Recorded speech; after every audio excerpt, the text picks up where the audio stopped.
नमस्कार स्टूडेंट्स। आज हम बात करेंगे एकांकी की। एकांकी जो कि आपके सिलेबस में है और उसको जो है आज हम उसके तत्वों की व्याख्या पढ़ेंगे। तो सर्वप्रथम हमें पता करना है कि एकांकी के कितने तत्व होते हैं। तो एकांकी के प्रमुख तत्व 7 होते हैं। सबसे पहला होता है कथावस्तु, इसी को बोलते हैं कथानक। दूसरा होता है पात्र, या इसी को हम कह सकते हैं पात्र चरित्र चित्रण। तीसरा होता है कथोपकथन, इसी को हम बोलते हैं संवाद। और चौथा होता है संकलन त्रय, या इसको हम बोलते हैं देश काल वातावरण। पांचवा होता है द्वंद्व, छठवां होता है चरम सीमा और सातवां होता है रंग संकेत। आइए दोस्तों, अब इनको हम जो है एक एक करके समझते हैं कि कौन क्या होता है। सबसे पहला होता है कथावस्तु, या जिसको हम बोलते हैं कथानक। कथावस्तु एकांकी का स्वरूप छोटा होता है, ये हम जानते हैं। एकांकी छोटी होती है अपेक्षाकृत नाटकों की। दूसरी बात, इसलिए जो एकांकी छोटे होने के कारण क्या होता है, इसमें बहुआयामी कथानक वर्ण नहीं किया जाता, यानी इसमें बहुआयामी कथानक ग्रहण नहीं किया जाता। अर्थात ये कहेंगे ये इसमें जो है इसका कथानक छोटा होने के कारण या स्वरूप छोटा होने के कारण इसमें सीमित कथानक जो है हम लोग प्रयोग करते हैं। दूसरा अगली चीज इसमें जो होती है, एकांकी का कथानक किसी के जीवन प्रसंग, यानी किसी के जीवन की एक घटना मान लीजिए, या किसी एक प्रसंग को लेकर निर्मित किया जाता है। कथानक छोटा होता है, लेकिन यह अपने आप में पूर्ण होता है। अर्थात यानी जैसे ऐसा नहीं कि मतलब कोई घटना होती है तो वो घटना अपने आप में पूर्ण रूप से घटित होती है। ऐसे ही एकांकी अपने आप में स्वरूप छोटा होने के कारण भी अपने आप में पूर्ण होती है। कथानक का अभिनय पुराण भी हो सकता है, इतिहास भी हो सकता है, समाज भी हो सकता है, परिवार भी हो सकता है, यानी इन सब क्षेत्रों में हम कथानक का अभिनय कर सकते हैं। दूसरी जो मुख्य तत्व होता है वो है पात्र। क्या होता है? पात्र एकांकी में पात्रों की संख्या सीमित होती है। ये तो आप जानते हैं कि एकांकी का कथानक या एकांकी कथावस्तु कैसी होती है, छोटी होती है, इसलिए पात्रों की संख्या भी कैसी होती है, सीमित होती है, यानी 3-4 पात्र ही पर्याप्त होते हैं। लेकिन आवश्यकता के अनुसार उनकी संख्या कम या अधिक हो सकती है। एकांकी में मुख्य पात्रों की चारित्रिक विशेषताओं का हल्का संकेत करते हुए उस अंश पर विशेष जोर दिया जाता है। यानी हम ये कह सकते हैं कि जो मुख्य पात्र होते हैं एकांकी में, उनके जीवन चरित्र की ओर संकेत किया जाता है, उनके स्वभाव की ओर संकेत किया जाता है, उनकी विशेषताओं की ओर संकेत किया जाता है, जिसका क्या होता है, एकांकी से गहरा संबंध होता है।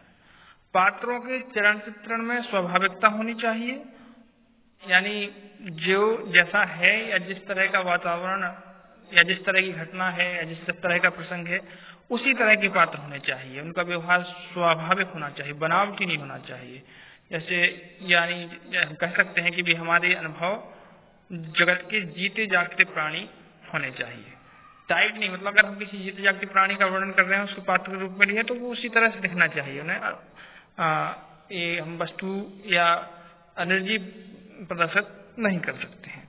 अगला जो तत्व होता है वो होता है कथोपकथन। क्या होता है? कथोपकथन, जिसको हम बोलते हैं संवाद। कथोपकथन एकांकी का बहुत ही महत्वपूर्ण भाग होता है। संवाद, क्योंकि आप जानते हैं संवाद कहानी में भी हमने पढ़ा है, संवाद कहानी में संवाद की भूमिका गौण होती है, लेकिन एकांकी और नाटक में संवाद की भूमिका बहुत ही महत्वपूर्ण होती है, क्योंकि एकांकी संवाद के द्वारा ही गतिशील होती है, आगे बढ़ती है। संवादों की चुस्त एवं भावानुकूल योजना ही एकांकीकार की कसौटी होती है। अर्थात हम ये कह सकते हैं, कोई भी एकांकीकार जो एकांकी लिखता है, उसका मुख्य उसकी जो बात है, उसकी जो घटना है, उसका जो प्रसंग है, वो किसके द्वारा निर्मित होती है? संवादों के द्वारा। इसलिए कथोपकथन एकांकी का बहुत ही महत्वपूर्ण पार्ट होता है।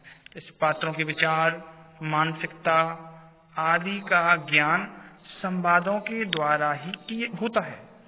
संवाद संक्षिप्त किंतु तार्किक एवं पात्र अनुकूल होना चाहिए, यानी पात्रों के हिसाब से ही संवादों का चयन एक एकांकीकार को करना चाहिए, तभी वह एकांकी सफल हो पाती है। अगला जो तत्व है वो संकलन त्रय, इसको हम बोलते हैं देश, काल और वातावरण। तो संकलन त्रय से मतलब इसमें दिया है कार्य, काल और स्थान, यानी तीनों की एकता, तीनों का समावेश संकलन त्रय कहलाता है। कुछ निश्चित समय में एक ही स्थान पर घटना या कार्य का व्यापार का होना एकांकी की सघनता तथा प्रभाव उत्पादकता के लिए आवश्यक है।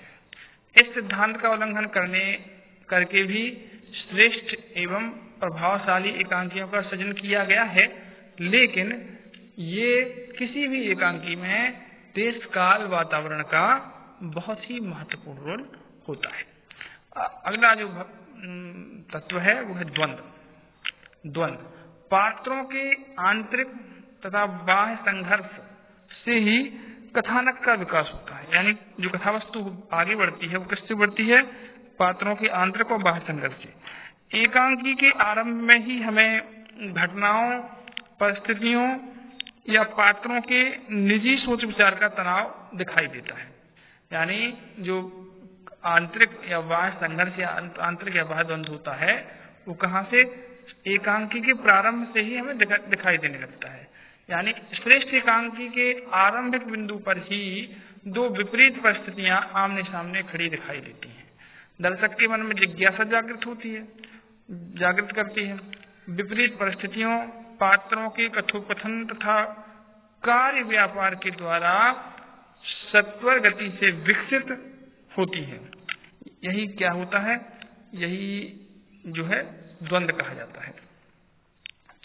यानी द्वंद्व पात्रों के आंतरिक विचारों का संघर्ष, बाह्य विचारों का संघर्ष और एक दूसरे के प्रतिकूल परिस्थितियां या घटनाओं के निर्माण से उत्पन्न जो भाव होते हैं वो द्वंद्व के अंतर्गत आते हैं।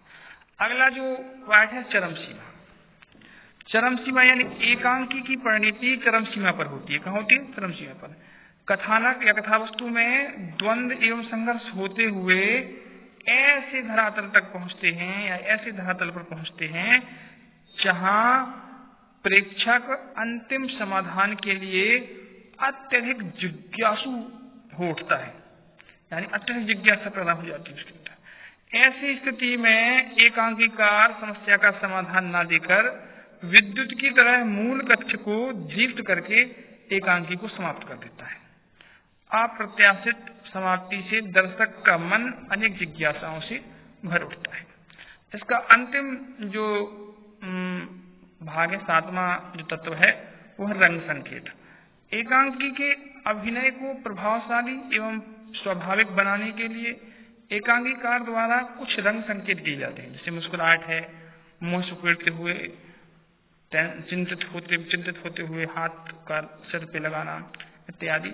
ये सब एक एकांकी का भाग होते हैं। लेकिन इस तरह के जो रंग संकेत होते हैं वे मंचीय व्यवस्था से संबंधित होते हैं, यानी अगर एकांकी को मंच पर अभिनीत किया जाता है तो वे उसमें सहायक होते हैं।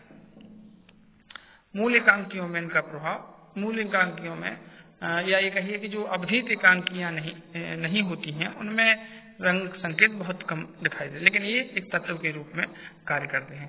इस तरह से मित्रों आज हमने एकांकी के प्रमुख तत्वों के बारे में पढ़ा।